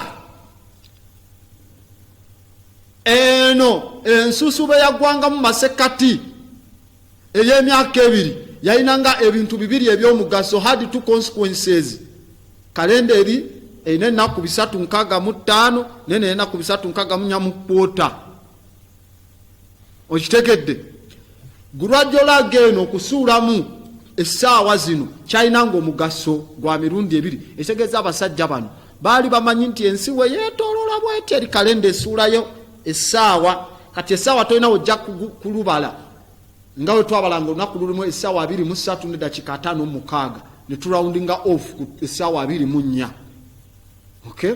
Kati tulaba olwakuba nti planet tweyongeddeko obuzito bwe tutadde ebintu bingi mu space. Kati planet yaffe mu myaka we tugendera nga 2035 omwaka oba olunaku lujja nkubamu essaawa 25 kubanga planet tujongeddeko obuzito. Zulu avaamu spermatozoans otuzzi otutazitowa na kilo ne tuzaala abaana 10 nga buli mwana azitowa kilo 6. Kati movement ne speed esala eya weight eri carried kati kitegeeza n'obudde buba bukendeera. Ekitegeera? So bagambye China mugaso bwe guti. First, give us the first importance down there. First, mugaso gyali bwe giti okubalanga oluvannyuma lw'emyaka 1460. Hey, you've passed it. No, you've passed it. Scroll down a bit. You've passed on first. No. Go back. Let's go back so that we can study. Go back. Hold there. First, it enabled kyasobozesa abasomi b'ebyobwengula ab'ennaku zino modern astronomers okumanya Abafirika bwe ba adoptinga kalenda yaabwe ancient Egyptians kuba twagambye bwe babala Egypt babala Nile Valley yonna ze Uganda zonna zitwaliremu kubanga it's the Deacons bwe bayita ba Deacons be bali bakakensa mu kibala ekyo the Deacons bakakensa mu kifo ekyo muva abadinka present day okay be basinga okudissectinga okubala mu kalenda eyo called the Deacons. So okwadoptinga kalenda yaabwe kyaleta aba astronomo chekenenya nti date ne salire zina okubanga zikoyinisidinga n'entandikwa ya Sothic period era scroll down wagamba coincidence eno ba okubaawo kuno nga fenomeno oba ekintu kino okubaawo kyatandikanga ku mataba nga garayizinze ne munyenye eya Sothic ngevuddeyo era nga kigambibwa occurred 3 times in the 5 millennia before our era. Kyaliyo emirundi esatu. Banange, I don't think statement yo gitegedde bulungi. Wano baba naye wayonkere banga tini kati wana abayonkere emyaka esatu fe tulina okwogera. Kyaliwo emirundi esatu mu myaka 15 nga tetunatuuka mu myaka gyaffe gino eg'2019 kitegeeza mu myaka 15 giri nga tonatuuka ku myaka 2019 gye tubala kati kitegeeza gye emyaka 19 emabega gye tuli mu kubala kyabeerangawo official yaabwe oluvanyuma lw'okuba nti kalenda olunaku olusooka kweno ya kalenda ennaku 365 n'ennaku 364 ne kwota oba n'essaawa ezigendera ddala essaawa ziba mmekaawo essaawa 6 kuba tetujja kugobala ndi kwota oluvanyuma lw'emyaka 1460 after 1460 years kyabeerawo emirundi esatu nga bajja bakibala mu mwaka gwa 1325 paka 1322. Now that is BC. Ne baddamu Zodiac cycle neddamu mu 2785 paka 2782 BC. Okay? Neddamu 4245 BC ne 4242 BC. The Zodiac satu 5 millennia before ebiseera byaffe 15 jeri nga tetunayingira mu wanu. Okay, kanjogere ng'omusiru one after death ng'omusiru kyekijoba ngwiro tegeera kuba mwakwata after death. See in the days in Anno Domino ngamba si yabamu mu bula n'abapya kati nga tetunatuka ku one after death, 2 after death, 3 after death, 4 after death paka to 2019 after his death okay nga tetunatuka ku after death ya mweyo bala emyaka 15 before kubeno gye tuyita our era ya 1200 ya 2019 eri 5 millennia emerenia bamu emyaka 10. So if there are 5 ze myaka 15 zeze satu zebabala. Now you look at the calculation, bring that script in the center. Kati now that is the papyri munange cheche chibalo. First hold it there. Baba wana mwasoma bu trigonometry, ne musoma bu bearing, ne musoma bu sides bu matrices. Achibalo chicho munfunire yamanyo kubala ekibalo mu Uganda wambulira formula gye bali bakozesaawo n'ekibalo ekiriwo kiki kye bali babala katosobola bitegeera n'ofula I was a great mathematician nafuna D1 mu primary nenfuna D1 mu secondary nenfuna A mu mathematics kati kikyo mbulira wakoza formula ki ugamba ukimanyi nnyo olaba munyenyezo zolaba obwo busta bolaba obwo bwe babalanga, that would make a tie eyatambulanga ne bagenda ne bajjekenneenya buli emu ne bagibala emyaka 10 no tejalinga babalanga emyaka 5 nga basinzira ku ziri 5 extra zebongeramu ezi 365 kyova olaba it was pointed nga okay fine nga munyenye bwe bagikubanga ng'erina angles 5 okay 5 points buli emu point nga ya 5 baya mwaka so buli emu bagibalanga emyaka 5 so ne basooka bazeetoloza script eno gyetoloze munyenye tukyo calculations ezitambula ku astronomical observation okwekenneenya emunyenye okay gana amaato goli mu kulabamu wakati kibalo kino I can teach it for ennaku nga 4 okitegeera amangu but let me be brief okiyisaamu amangu amaato gano goli mu kulabamu ge gakulaga omugga this time after a period of time omugga guvuddeyo ku munyenye eno ne luli guvuddeyo ku munyenye eno jukira hold a bit hold twagambye nti baabala Zodiac eziwerera ddala 3 nga twalabye first go a bit back somehow so that people can pick these things. That was hold it there. Occurred 3 times in 5 millennia before our era. Kyaliwo emirundi 3 mu myaka 15 nga tetunatuuka ku gino emyaka gye tubala 2019 ne bakulaga mu masekati ga omwaka gwa 1325 babala basooka gula beeri mu 1445 ne baddako 2,785 ne 10 ne 1,325 gye gisemberedde ejjaffe gye 3. Are you quoting ezo 3 in yoziraba in 1 in 2 ne in 3? Now when we go to the script you are seeing 3 stars, okay? Botunulira emunyenye 3 ku lyate erisinga okuba waggulu mulirabe lyate eriri waggulu. We are seeing amaato 3 nga tetunatuuka kweri eryemunyenye 3 for determination of the sprimura. Tulaba millennia 3, okay? 1 2 3 column 3 eziriko amaato 3 zezo Zodiac 3 ze bali mu kubala. Zodiac 3 they are determined by the raising eyemunyenye zeziri eryato lyolaba eryawaggulu kubanga it's the determination ey'emyaka egyasooka tuddayo bwe tuti going anti-clockwise nga wala bisi badda wansi kati wotunuulirako nayimiridde akutte septa alina emunyenye 3 waggulu. Those would be the 3 periods ezibalibwako zibali mu kubala, but the actual calculation is behind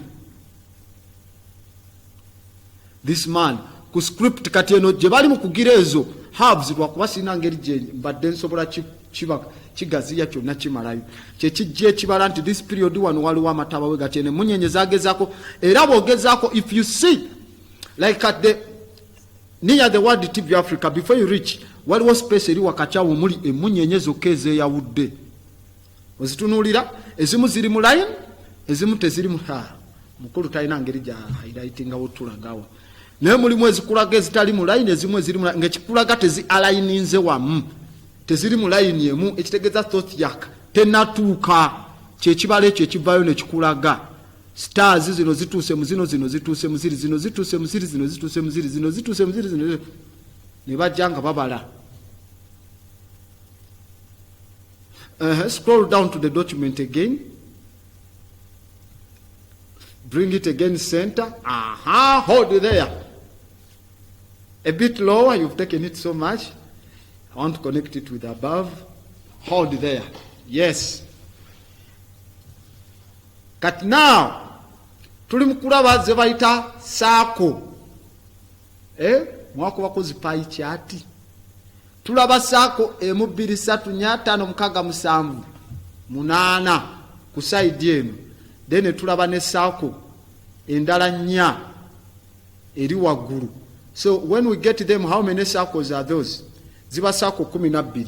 Kitegeeza we are moving on a system yandibadde ey'emyezi 12, but on a revolve bano bolaba wansi abali ku circles ezo ye generation eyabalwanga nti emyaka bwegiti fe tubaze nti emyaka 10 famire ya gundi yebadde ebala oyo navawo nawooli bano bolaba abo abali wansi be balina kyetuyita divine revelation eyokutegeera ono yakoma wano okubala nze ntandise jjajjawo waafa nga yabadde abala lwafudde bwati nawe lwotandikirawo okubala noli n'abala noli teri kusuulamu lunaku nti nze nkungubaga nfiiriddwa asajja baakibalanga basobole okulaba to the alignment kati wotunulira masekati ga saako ezo eri waliyo nnya eno waliyo saako ze twalabye 8 masekati gaazo mulimu kolomu eyo gye twasoma wakati mujjukira nga tusoma the ISIS papers nga mbasomesa Washington Monument nga mbasomesa gye bayita Taken gye bayita Obresik oba Cleopatra's Needle as an instrument eyokupimirako obudde edda. So it was there nga you connecting the spiritual okudda wansi construction yandibadde ey'emirongooti.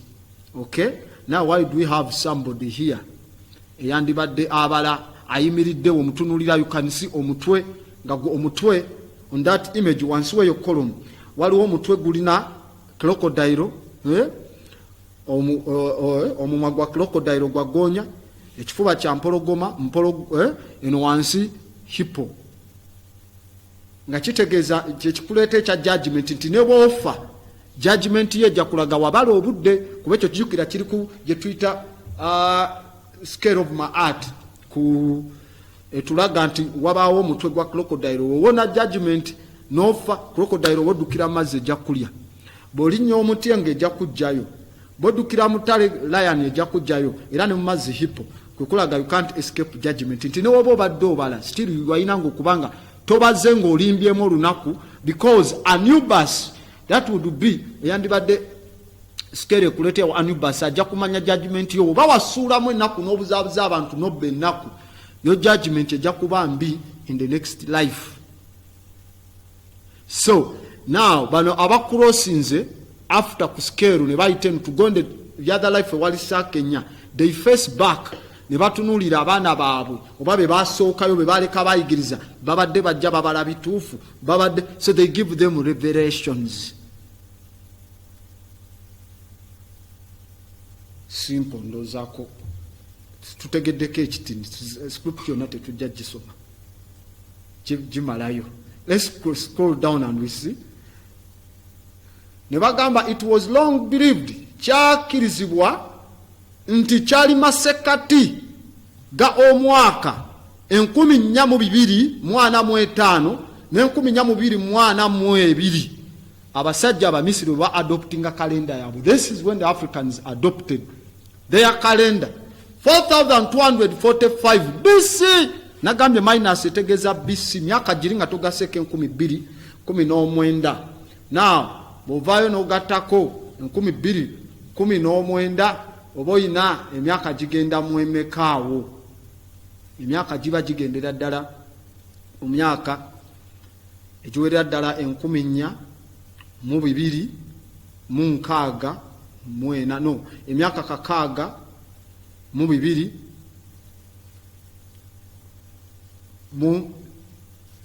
myaka 62 mu lukaaga oba mu nkaaga mu nnya ejandivudde kati 6,604 years okuva kati we baleeta kalenda yaabwe. So the people who would still count, olaba you bring that script in the center, eraga generations ezalinga zibala from one man n'atandika omu, you see from the beginner atudde ku ntebe like a pharaoh. Scribe omu n'atandika gwawadde authority, scribe gwawadde authority oyo gomulaba amuyimiridde nga ku kisambi, n'avaawo naye n'abala n'awa abalala engeri gye babalamu, oyo gwolaba amuyimiridde mu maaso alina script.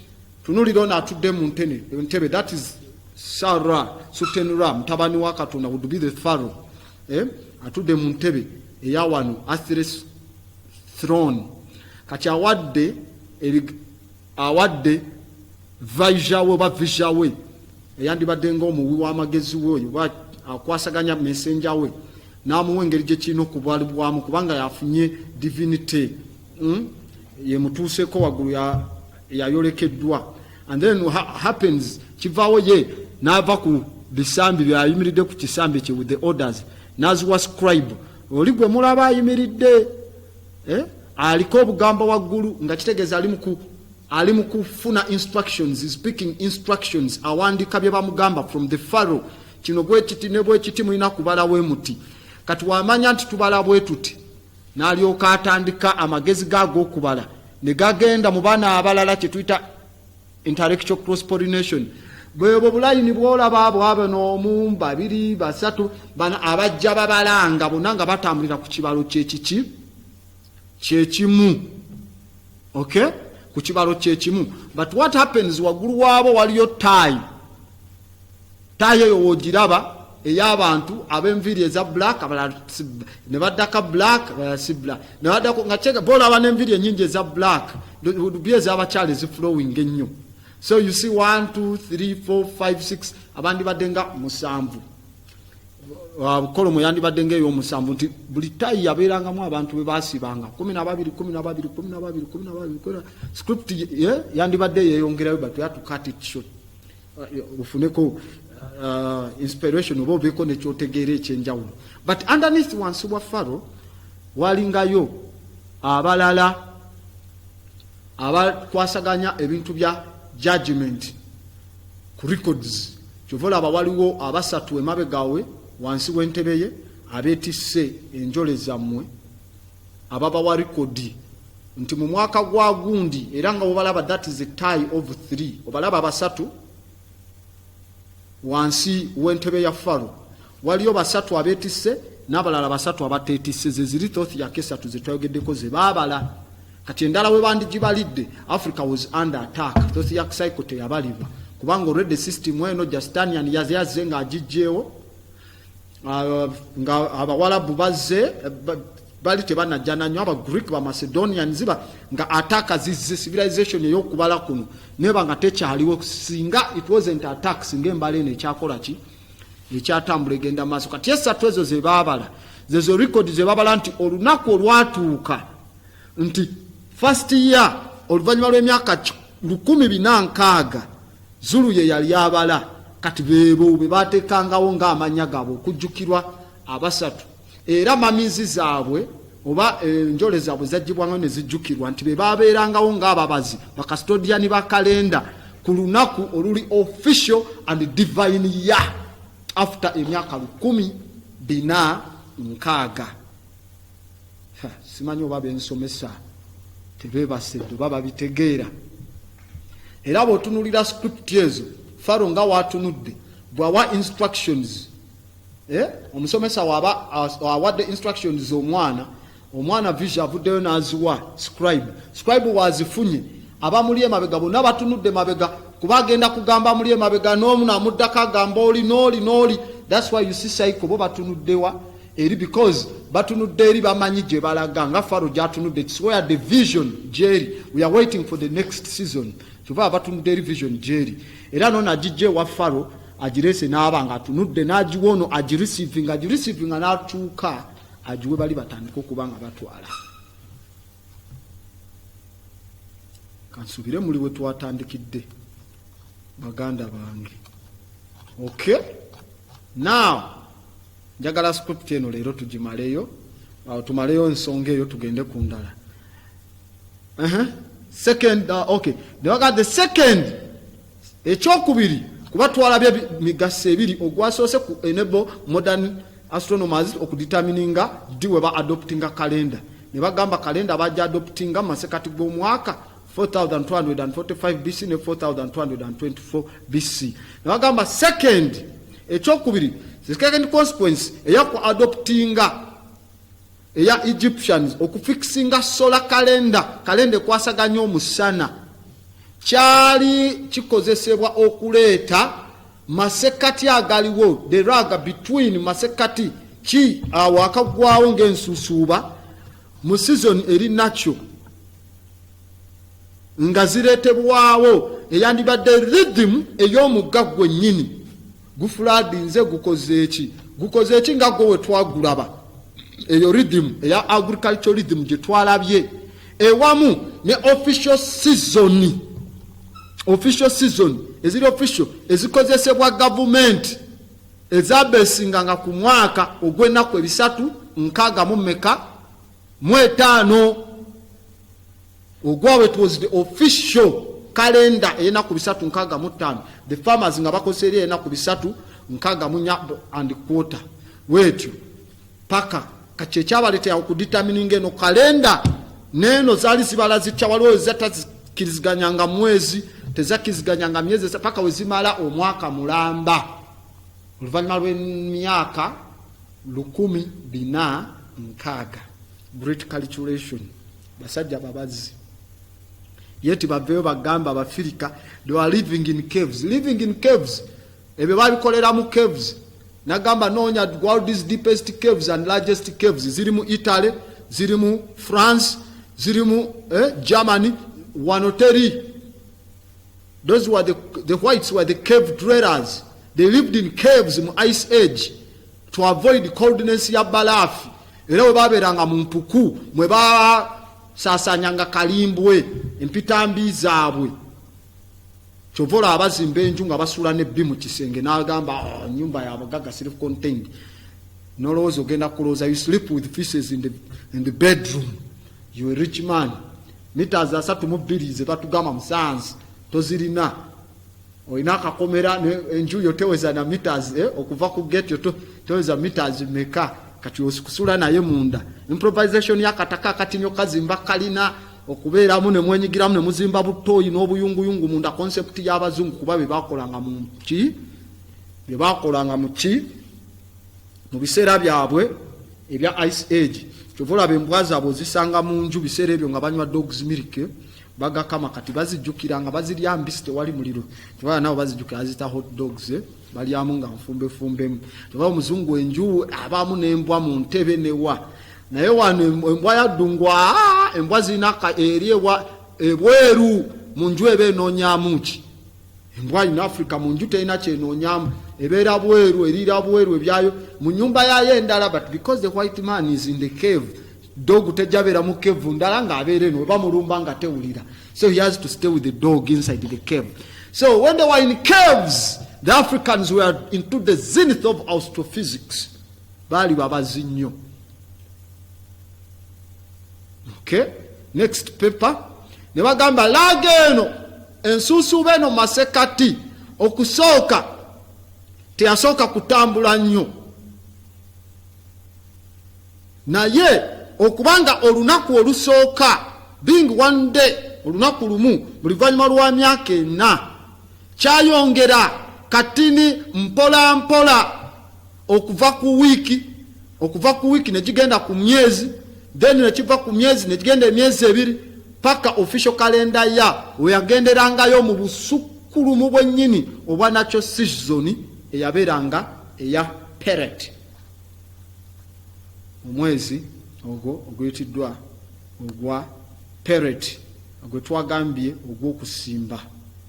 Okay, oba wasigadde sina kyakukolera nange sinzi agamba obenga omutwe gunafuwa masekati g'ensoma zino naye nga genda mu maaso n'okulya ensujju olye ebyennyanja onywenga n'amazzi ku makya okole yoga meditation osobole amazzi g'okuflowinga mu bwongo nga gadda with the hypothalamus thymus gland eflowinge bulungi mu hind limb ey'obwongo in the fourth lobe osobole okubanga yes obwongo bwo busobola okulowooza obulungi. So ne bagamba this shift enkyuka eno teyalemesanga ku strikinga bakakensa ba Egypt ababazi owulira abascribes be bayita abayivu ababazi, era ne bagamba tupozesinga era tulina ebiwandiiko ebinootinga nti very officially enjawukana masekati the real heretical raising eya Thothiak ne beginning ya official ya. Scroll down tulabe ne bagamba those observations nti asajja bano bakibalanga nga bakibalira ddala nga bwe kinotambula ne bagamba observation yezo have enabled us zitusobozesezza mu kaseera kennyini ak'emyaka 4 okuba n'ennaku zino following dates. Those observations have enabled us to establish within a approximation of 4 years the following dates. Nga babaze nti emyaka gyono Faro bwati yaliwo bwati ono n'abawo bwati nekijja nekituwa emyaka gino naye tugamba the reign of Senuseret. Okay, reign eya Farao gwe bayita Senuseret oba Senuseret owokusatu yali includinga emyaka kitegeeza Faro Senuseret okuva myaka gya 1882 BC paka emyaka gya 1879 BC. Are we getting abasajja bano bakakensa? Let's bring him. We see who Senuseret is. That is the brother. Wow, bring him fully. That is brother Senuseret oyo Faro Senuseret owokusatu masekati go hold there masekati go mwaka ogwa 1882 BCE. Does he resemble any European? Abazungu bajja bagala kutulako ennyindo zaabwe yafaanana n'omuzungu yenna. Faro oyo talina gwafaanana n'omuzungu yenna. Ntegeera ayina omukulu mu gavumenti gwagala okunfaananira mu gavumenti ya wano bwesijja kwogera mumanyi gwengezaako okwogera ekifeesi ekyo mukiraba alaba. So black man oyo. Then we go to the second one. Second, who is that one? Scroll down, we see a bit. Hold. Ya 9 omwaka ogw'omwenda ogwa Amenhotep the first. Omwaka ogw'omwenda nga Amenhotep asooka Farao Amenhotep asooka afuga gwali masekati g'emyaka ki 1550 BC paka 1547. Tubala Thothiak cycle zagwangawo nga Farao kyafuga ali ku ntebe. Amenhotep asooka. Let's bring his image. Bring that man. Yes, hold it there. Does he resemble a European? I know mzungu afaananako yenna. No, ezo statues zaabwe, images zaabwe ziri mu myaka 14, 13, 15 we ziri tebasolina kye basobola zikola. Wuuyo n'omulevu gwo the royal beard ayambadde ne kufure kali akabonero k'omusalaba wali mubeere bagezigezi nga banabo. Look n'amatama ge ayina omukulu gwanfaananiramu. In fact, if you try to see, he resembles one of the Omusinga. Very triumphatic and majestic man with his crown. Ali chiseled on the wall. You can't chisel him off. Kwali records are there. Let's scroll down. The third one, who is he? Third one, the reign of Thutmose, oba Thutmose. Pharaoh Thutmose. Mu biseera by'ofugale oba mu bukulembeze bwa Pharaoh Thutmose. Omuli emyaka eja 1474 paka 1471 BCE. Olaba discrepancy y'emyaka enene egyo. That is the period of the time Thothiak nga bagibala. But after 1560 years, bring Thutmose the third there.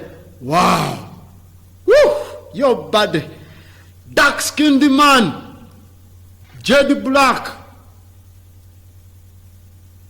Nebajja wali ne bakizolingako kufureye. Ayinayo akufaananiddeyo omuzungu yenna. He's a black man. Scroll down to see his royal beard. Mulevu gw'akaweke nga bagukoze nga gukoze muwanvu. Era n'obulevu busigala nga bwakaweke. That is Pharaoh. Pharaoh Thutmose owokusatu. So ask people mutugamba mu biseera bya Pharaoh babuze Pharaoh ki? So that they can at least tell us tumanye Pharaoh ki. Okay? So that is Thutmose owokusatu. Scroll down. Then we see ne bagamba by combining these dates nga tugatta ennaku zino wewamu n'ennaku zennyini eziri provided ku sources eziri ku disposal zaffe. Turini Papyrus n'ejjinja lya Paramo Stone twalisomadde mabega, ennaku eziri ku bibumbe byabwe monuments mu biseera ebyenjawulo. We have been able kitusobozeseza okutuuka ku basic chronology embalirira etambula mu myaka emituufu, most certain of all of those of ancient Orient. Nabo bonna Pharaoh abaliwo emyaka emabega. Let's see what do they have in there. The start of 3000 BC start ne batulaga gye bayita Suma oba summer solstice 2760 BCE calendar creation okuddayo eri emabega wonna bakyali mu Jibala ne tujja mu reign eya Pharaoh Khufu mu mwaka gwa 2500 BCE. We come in that gye bayita civil and tropical seasons diverge by more than one month. Ne tugenda mu spring equinox 2382 BCE. That is the 5th dynasty eyokutaano. Ne tutambula paka ku 1225 BCE paka ku 12 BCE Middle Kingdom ewali winter solstice eyali mu mwaka gwa 1204 BCE. Awisinga ebiseera bya Ramses mu summer solstice eya 1253 BC. Atanam equinox ya 1630 BCE. These were the periods of Ahasuerus. Scroll down and we see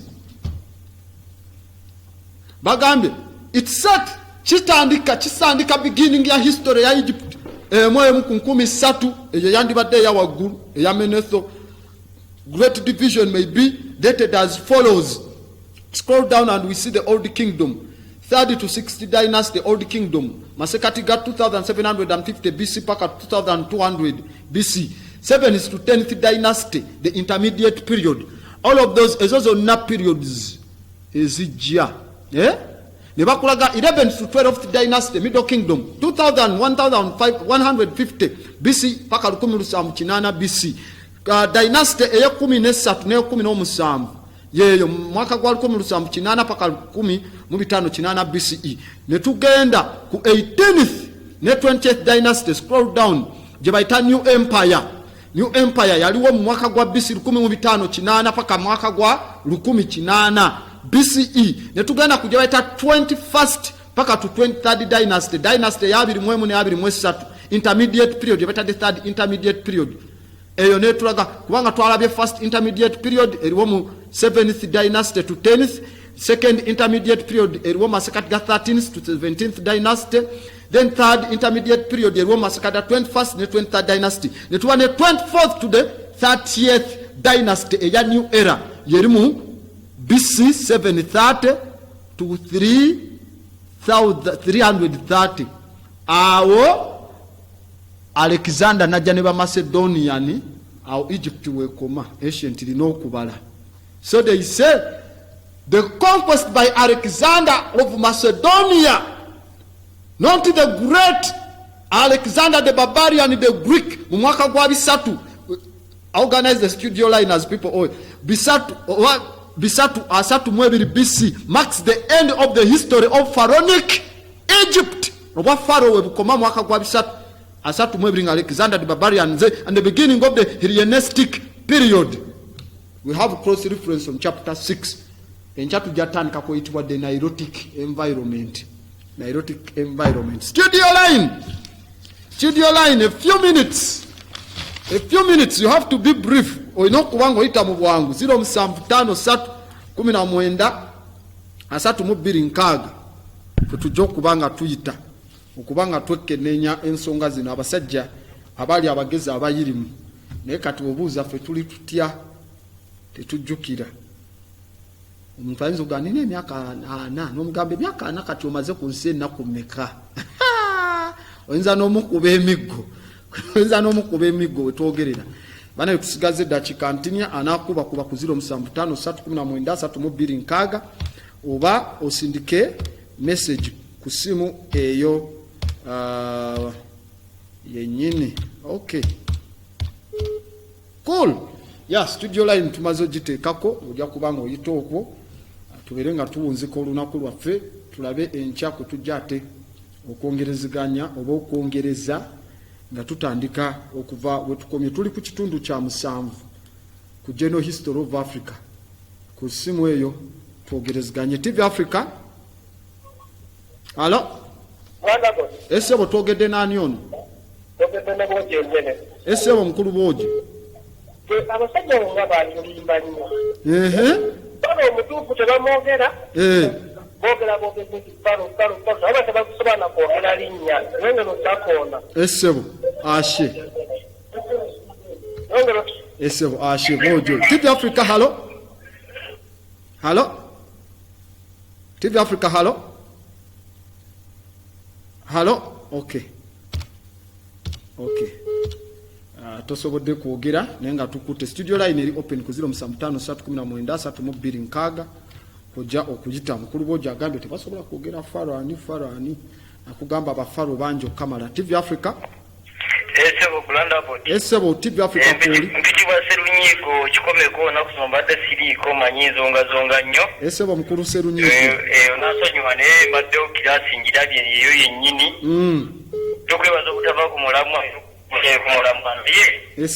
embalo nzirabye. Ekibalo kirabye. Embalo zagalidde ddala embalo. Abasajja balina ekibalo. Fetuna kubala banayi. Ide n'ombuuze saamekaze mazikazi bettakiika. Mbakukubye emiggo mingi. Naye mbadde siriwo naye ngoberera mbakuwa ennootinga notisi zonna zenfunye wadde janzikatidde. Nja kuyitira kaawo sebo nfune ku recorded. Kale Mr. Serunyigo. Ashe. Oyo Serunyigo studio line nkugambye eri open tetwagala kulekayo buntu okubye message nayo osobola okusindika okwo tusigaze dakika mbale ne ku 07531932 TV Africa. Halo? Halo anyono? Brand about jebaleko. Kale nyabo jebaleka anyono okubiddewa. Nze ajone eno ewe yongere. Enyabo. Mbadde siriko nga kive buuka ko naye tweyanziza nnyo tuweereza. Enyabo. Naye obuzibu bwennina. Mbadde nsaba kunnyambako kumbulira byembandya amaaso gaddewo bulungi. Okay, byoba oli amaaso gaddewo bulungi. Kuba ndaba waliwo ekifu letaziziraba bulungi ze ziriŋŋana nyambala galungi. Nsomere namba ye yesimu. 0751 409 838. Kale tujja kuba twogerezeganye. Ashe. Okay, ku TV Africa abasigadde tubeere nga twogerezeganya wano ku TV Africa okube oyogere ne Grand Abbott. Yes, tubeere nga tukeneenya topic mwe tubadde nga twegerisa TV Africa. Halo sebo oba nyabo. Okay, tetusobodde kubanga gwe tukufuna. Simu yo isobodde okubanga evako nagamba ali ku Facebook oyita ku page gye bayita Grand Abbott mu capital letters oba mfuna TV Africa. Hello Grand Abbott. Ono mutebi makanika watu kikatonga. Esebo mutebi. Webale tuweereza muganda wange. Naye otufunye leero oba olabidde kuba neighbor. Leero njifunye natesenkanyiza n'engula dikode endala. Ashe. Mbadde sobola kivaamu baawa. Esebo ngenda kuba nkutegeeza ku nsonga yaffe. Abasajja abo nga baali bagezi. Ekibalo kirabye? Ekibalo nkirabye naye nange mpulira nga kinsanyudde nnyo baali bagezi nnyo abasajja abati ne bakirabira ebbanga ddene. Ate ekintu ne bakikuuma. Kati tetwagala kuddayo. Era nga abasajja baali bagezi nyawo. Esebo kati naffe tulina naffe okuzimba otuuka mu mbeera eyo tutuukeyo. TV Africa halo? Hello TV Africa mugamba kye. Gye tuli nyabo ani ono gwe twogedde naye okubiddewa? Enyabo Honorable Nabbira tusimye okubanga ko oli nyabo. Ngamanyi ndi Pan Africanist. Enyabo wayogera ebintu ebikwata ku Africa. Africa. Enyabo. njagala okukakasa abantu nti omuntu yenna atamanyi kyali, Ennyabo. atamanyi gy'ava, Ennyabo. era talimanya gy'alaga. Abantu bakyogera nnyo, abantu abasinga baswala okubeera Abafirika. Baswala okuba Abafirika.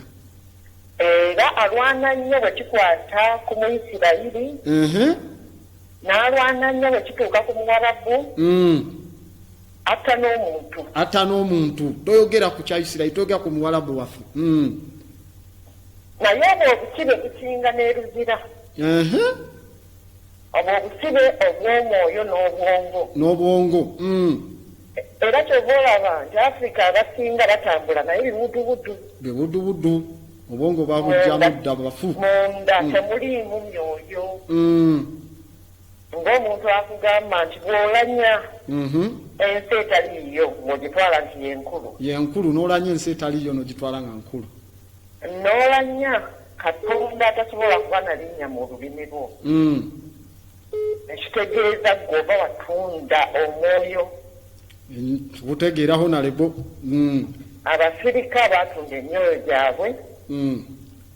Ate abasinga tebakimanyi nti bijatundibwa kubanga abasinga. Kati Honorable wenkubuuzaamu kati nga mu abali waggulu eyo waggulu mukoze mutya ku sirabasi zino kati nga kino ekitabo kya UNESCO kiyingizibwe mu kusoma ebyafaayo by'abaana baffe wano mu Africa nga mu palamenti eyo.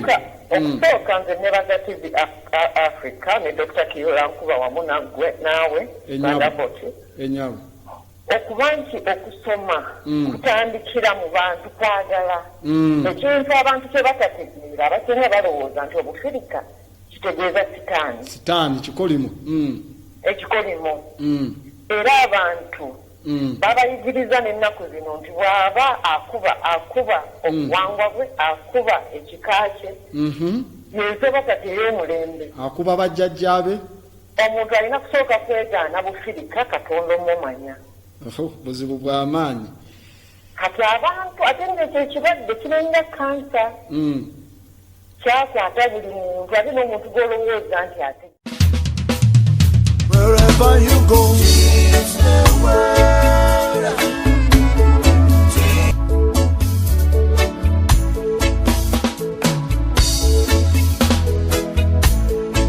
Wherever